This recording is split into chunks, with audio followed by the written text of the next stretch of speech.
Hello दोस्तों, कैसे हैं आप लोग। आई होप कि आप लोग अच्छे होंगे। दोस्तों, आज के वीडियो में जो हम सीखने वाले हैं, जो आज का हमारा जो टॉपिक है वो टॉपिक है TCS on sales of goods. इसी के रिगार्डिंग मैं इस वीडियो में सारा चीज़ आपको बताऊंगा कि अगर आप टीसीएस चार्ज करने के लिए अपने सेल इनवाइस पे अप्लीकेबल होते हैं तो उस केस में आप अपने सेल इनवाइस पे टीसीएस को कैसे चार्ज करेंगे। अगर आप टैली सॉफ्टवेयर यूज करते हैं तो उसमें कौन से लेजर को बनाते टाइम कौन से बात को आपको ध्यान में रखना होता है, कौन से ऑप्शन को इनेबल करना होता है, ये सारे चीज़ इस वीडियो में बताऊंगा, ताकि आप जब सेल इनवाइस बनाओ तो उस पर जो टीसीएस का अमाउंट है वो बिल्कुल करेक्ट चार्ज हो और ऑटोमेटिक चार्ज हो। क्योंकि बहुत सारे ऐसे एरर आते हैं जिसमें कि आपके टीसीएस के अमाउंट रॉन्ग चार्ज होता है या ऑटोमेटिक चार्ज ही नहीं होता है। तो ये सारे एरर की सोल्यूशन इस वीडियो में आप लोगों को मिलेगा। वीडियो को बस आप लोगों को लास्ट तक जरूर देखना है, ठीक है। तो यहाँ पे मैंने एक सेल इनवाइस ओपन किया है जिसमें कि हमने सेल इनवाइस पे जो टीसीएस है वो चार्ज किया है। तो मैंने इस इनवाइस को किस तरह से बनाया है, कौन कौन से ऑप्शन को कहाँ पे इनेबल किया है, कौन से लेजर किस तरह से बनाए, सारी चीज़ में बताने वाला हूँ। सबसे पहले हम बात करते हैं जो पार्टी की लेजर क्या। तो पार्टी का जो लेजर है, जनरली जिस तरह से आप पार्टी का लेजर बनाते हैं उसी तरह से आपको बनाना है। कोई विशेष इसमें आपको ऑप्शन इनेबल या डिसेबल नहीं करना है। दूसरी बात करते हैं सेल्स अकाउंट का। तो सेल्स अकाउंट का जब लेजर बनाएंगे तो इसमें आपको किसी तरह का जीएसटी रेट या एचएसएन कोड नहीं डालना है। अगर आप एक सेल इनवाइस पे अलग अलग टैक्स रेट का बिल बनाते हैं तो, है ना, अलग अलग टैक्स रेट का जो आइटम है अगर बिल बनाते हैं तो उसमें आपको सेल्स अकाउंट में किसी तरह का कोई एचएसएन कोड या जीएसटी रेट नहीं डालना है।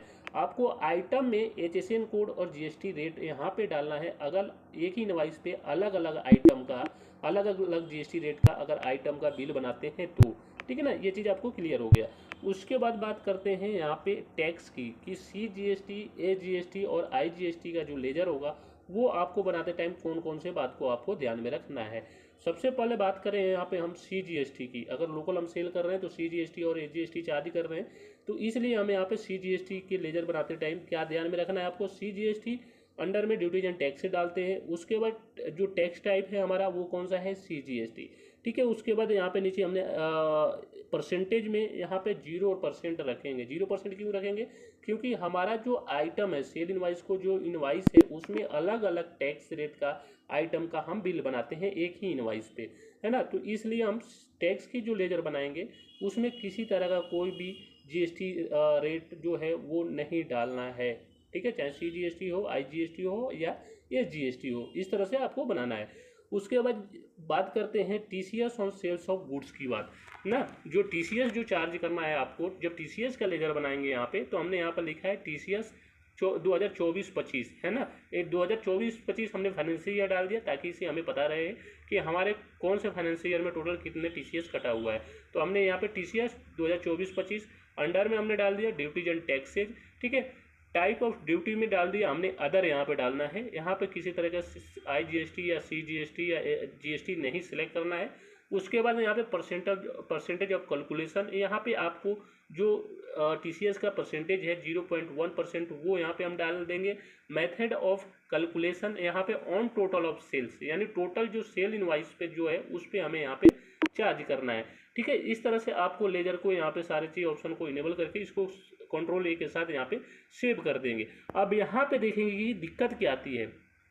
ये सारी चीज़ हमें करने के बाद जो दिक्कत आ रही है यहाँ पे कि जो हमारा टीसीएस का जो अमाउंट है टोटल हमारा एक किस पे चार्ज हो रहा है, टैक्सेबल वैल्यू पे, है ना। जबकि हमारा जो चार्ज होना चाहिए हमारा टोटल इनवाइस की जो वैल्यू है उस पे चार्ज होना चाहिए। यहाँ पे हमारा जो टीसीएस चार्ज हो रहा है टैक्सेबल अमाउंट पे। अगर इस तरह का एरर आ रहा है तो आपको सिंपली यहाँ पे प्रेस करना है F12। जैसे ही F12 प्रेस करेंगे आपके सामने ये बॉक्स इस तरह से ओपन हो जाएगा। यहाँ पे देखेंगे एक ऑप्शन मिलता है आपको, कैलकुलेट टैक्स ऑन करेंट सब टोटल। अगर ये वाले ऑप्शन अगर आपको शो नहीं होता है तो यहाँ पे शो मोर पे अगर कन्फर्मेशन पे यस करेंगे, इस वाले ऑप्शन को यस करेंगे। जैसे ही यस करेंगे तो ये वाले जो ऑप्शन है कैलकुलेट टैक्स ऑन करेंट सब टोटल, ये आपको शो होने लगेगा। जैसे ही इसको यस करेंगे तो ये जो आपकी जो टीसीएस के अमाउंट है फिर देखेंगे आपको ऑटोमेटिक ये जो है वो पूरा चार्ज होने लगेगा टोटल सेल इनवाइस पे। पहले कितना पे चार्ज हो रहा था, हमारा टैक्सेबल अमाउंट पे। तो अगर यहाँ पे अगर आपकी जो टैक्स टीसीएस जो अमाउंट है अगर टैक्सेबल अमाउंट पे केवल चार्ज हो रहा है तो आपको यहाँ पे सिंपली प्रेस करना है F12 और F12 प्रेस करने के बाद एक ऑप्शन मिलता है कैलकुलेट टैक्स ऑन करेंट सब टोटल। इस वाले ऑप्शन को आपको यस कर देना है। अगर ये ऑप्शन शो नहीं होता है तो शो मोर पे जाके आपको ये ऑप्शन को इनेबल कर लेना है और इस तरह से आप इसको TCS को करेक्ट चार्ज कर सकते हैं। ठीक है, तो ज़्यादा विशेष चीज़ इसमें है नहीं, बट आपको TCS आप कब अप्लीकेबल होते हैं, किस लिए अप्लीकेबल होते हैं, सारी चीज़ के रिगार्डिंग मैंने एक वीडियो ऑलरेडी बनाया हुआ है। उसका लिंक मैं आई बटन पे दे देता हूँ। अगर वो वीडियो आप लोग को जाके देखना है तो वो वीडियो आप लोग को जाके देख सकते हैं। उसमें सारे चीज़ मैंने बताया है कि आप कब अपने सेल इनवॉइस पे TCS चार्ज करने के लिए अप्लीकेबल होते हैं और कब नहीं होते हैं। इस तरह से मैंने ये सेल इनवॉइस पे देखेंगे, यहाँ पे हमारा TCS जो है ऑटोमेटिक जो चार्ज हुआ है, करेक्ट चार्ज हुआ है, और जो एरर आ रहा था उस एरर को भी हमने यहाँ पे ठीक किया है। तो इस तरह से आप अपने सेल इनवॉइस पे टैली में TCS को करेक्ट चार्ज कर सकते हैं। आई होप कि आप लोग को ये वीडियो पसंद आया होगा। मिलते हैं नेक्स्ट वीडियो में। जय हिंद, जय भारत, धन्यवाद। और हाँ, वीडियो पसंद आए तो लाइक सब्सक्राइब जरूर करते रहें।